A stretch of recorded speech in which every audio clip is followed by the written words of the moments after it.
Hello, नमस्कार मित्रों। आज हम पढ़ते हैं राजस्थान का भूगोल। क्या हम पढ़ते हैं राजस्थान का भूगोल। इसके अंतर्गत पढ़ते हैं हम पहला ही टॉपिक, राजस्थान का परिचय। राजस्थान का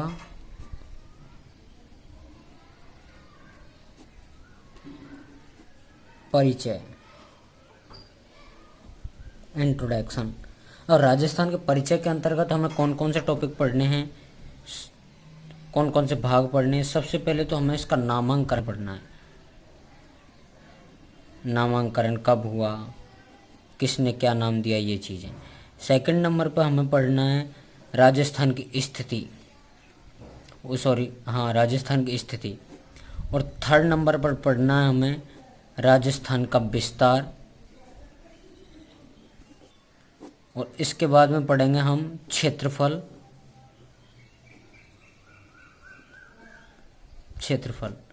और इसके बाद में क्षेत्रफल के बाद में होंगी हमारी सीमाओं का विस्तार।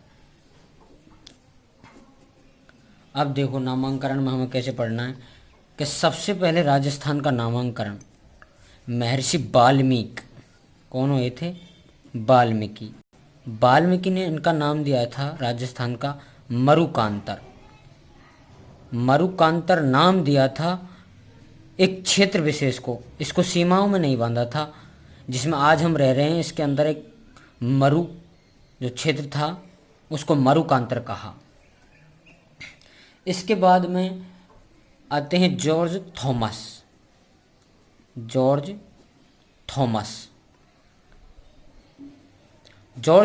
सन 1758 ईस्वी में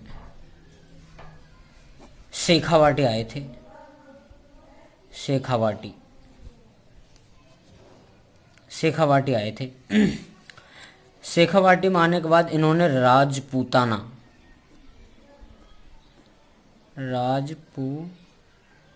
राजपूताना नाम दिया। क्या दिया था? राजपूताना, सन 1800 में। अब 1800 ईस्वी में इसकी जानकारी या प्रत्यक्ष प्रमाण हमें कहाँ से मिलता है? इसका उल्लेख किस में है? इसका उल्लेख है द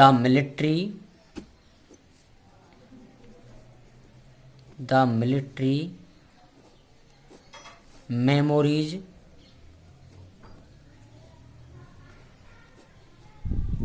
ऑफ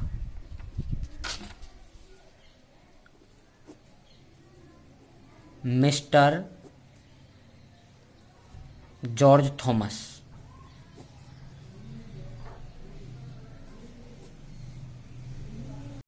इस पुस्तक के लेखक हैं, इस पुस्तक को जो लिखा है उस लेखक का नाम है विलियम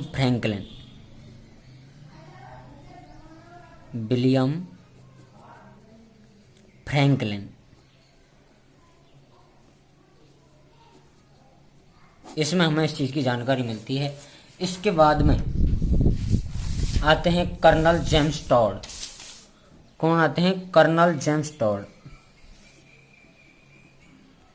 कर्नल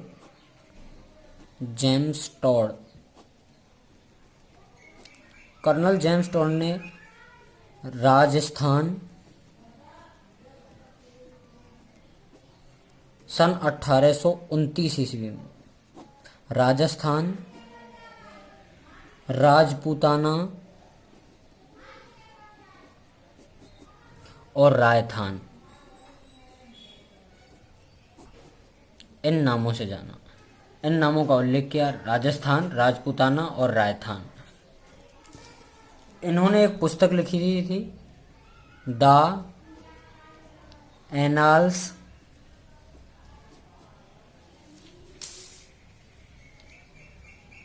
एंड एंटिक्विटीज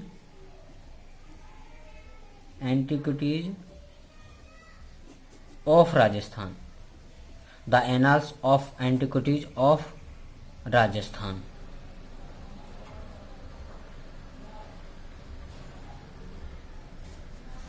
इन्होंने ये पुस्तक लिखी थी।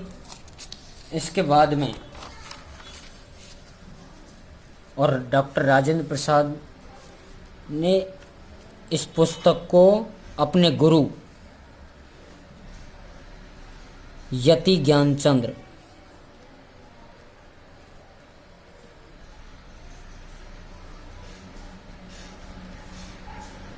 को समर्पित की। इस पुस्तक को किसके लिए समर्पित माना जाता है? कर्नल जेम्स टॉड के गुरु थे यति ज्ञानचंद्र, उसके लिए इसको समर्पित माना गया है। इसके बाद में राजस्थान में संवैधानिक रूप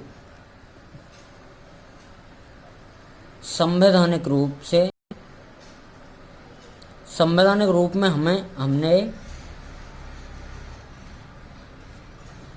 26 जनवरी 1950 को स्वीकार किया।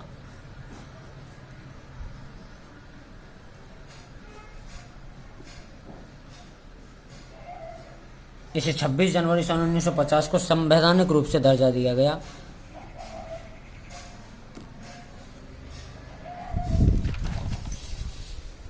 इसके बाद में राजस्थान की हमें कुछ शिलालेखों से जानकारी मिलती है। शिलालेखों से भी क्वेश्चन पूछे जाते हैं। कौन से शिलालेख से इसकी सबसे प्राचीनतम जानकारी? तो सबसे पहले प्राचीनतम हमें एक चित्तौड़गढ़ का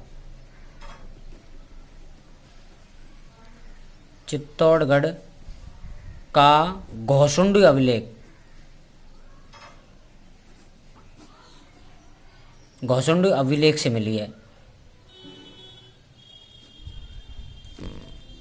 इसके बाद में हमें सिरोही का बसंतगढ़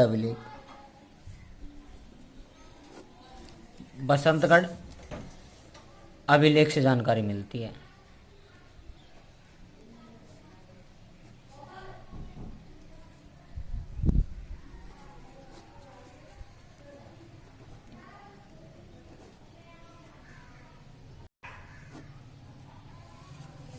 ये बसंतगढ़ अभिलेख से तो मिलती है हमें 625 ईस्वी में, और घोसुंडी अभिलेख से मिलती है हमें 532 ईस्वी में। इसके बाद में हमारे राजस्थान के एक ग्रंथ जो कि मोहनत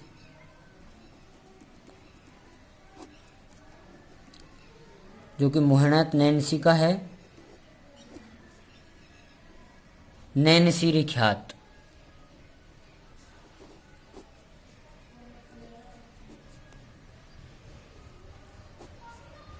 इसमें भी राजस्थान का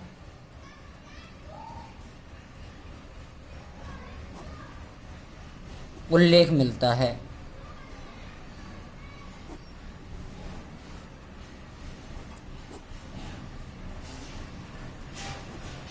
ये मोहनत नैनसी के द्वारा जो नैनसीरी ख्यात लिखा गया, इसमें हमें राजस्थान का उल्लेख मिलता है। इसके बाद में हमारे राजस्थान की स्थिति के बारे में बात करेंगे। स्थिति जो है, अब स्थिति हम दो रूपों में पढ़ते हैं। स्थिति हम दो प्रकार से पढ़ते हैं। एक तो होती है निरपेक्ष और एक होती है सापेक्ष। निरपेक्ष तो होती है अक्षांश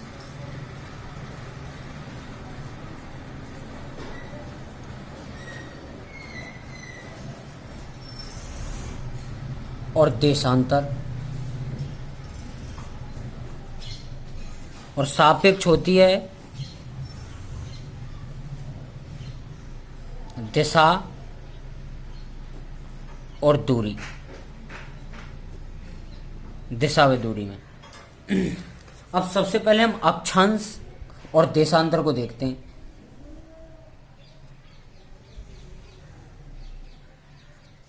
ये तो हो गई हमारी दिशा, पश्चिम, पूरब, उत्तर और ये दक्षिण। और जब विश्व के संदर्भ में हम राजस्थान को देखेंगे, विश्व के संदर्भ में, विश्व के संदर्भ में तो यहाँ भारत का नक्शा है तो यहाँ राजस्थान है।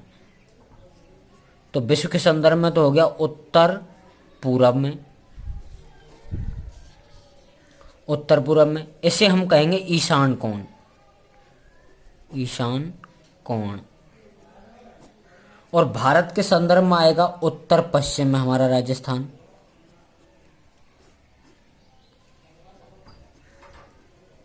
भारत के संदर्भ में उत्तर पश्चिम में होगा, इसे हम कहेंगे वायव्य कोण, वायव्य कोण। और एशिया महाद्वीप के जो संदर्भ में देखेंगे हम, एशिया महाद्वीप के संदर्भ में देखेंगे, एशिया महाद्वीप के संदर्भ में होगा दक्षिण पश्चिम, जिसे कहेंगे हम नैऋत्य कोण, नैऋत्य कोण। और जो दक्षिण पूर्व है, इस वाले भाग को कहेंगे हम आग्नेय कोण।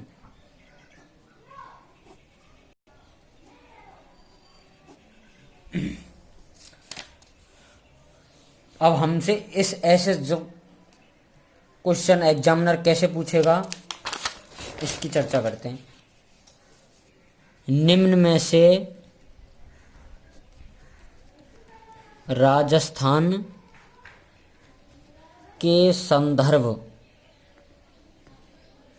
में सही है।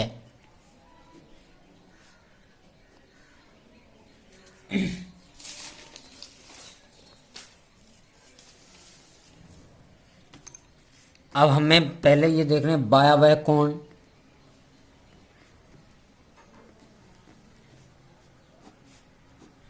अब वायव्य कोण में अभी बताया था भारत के संदर्भ में ऐसे,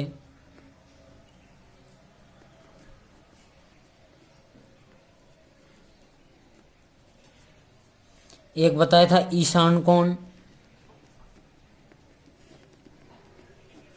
ईशान कोण बताया था विश्व के संदर्भ में।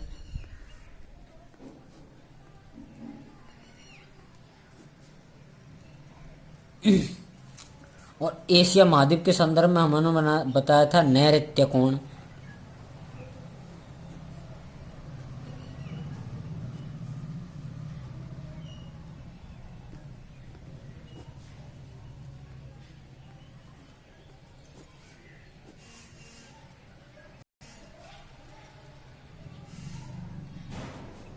एशिया महाद्वीप के संदर्भ में।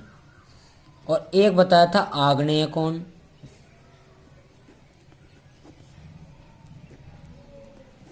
इसमें नहीं है। तो ये तीनों हमारे तीनों के तीनों सही हैं। ये सही नहीं है, तो इसमें ये आंसर हो जाएगा हमारा। ये तीनों तो सही हैं, ये सही नहीं है। यहाँ हमारा राजस्थान का कोई स्थान नहीं है ऐसे। अब इसके बाद में देखते हैं हम अक्षांश और देशांतर के रूप में कि हमारे बीच में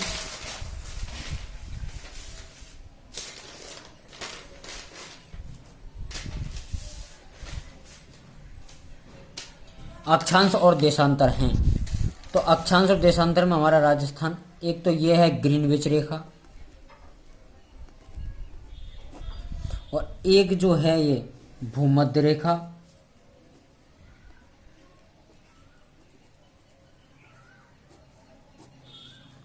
तो ये भारत का नक्शा हो गया, यहाँ हमारा राजस्थान है। तो ये सबसे पहले तो उत्तरी गोलार्ध में हो गया भूमध्य रेखा के संदर्भ में, उत्तरी गोलार्ध में। भूमध्य रेखा हमारे दो भागों में बांटती है पूरे विश्व को।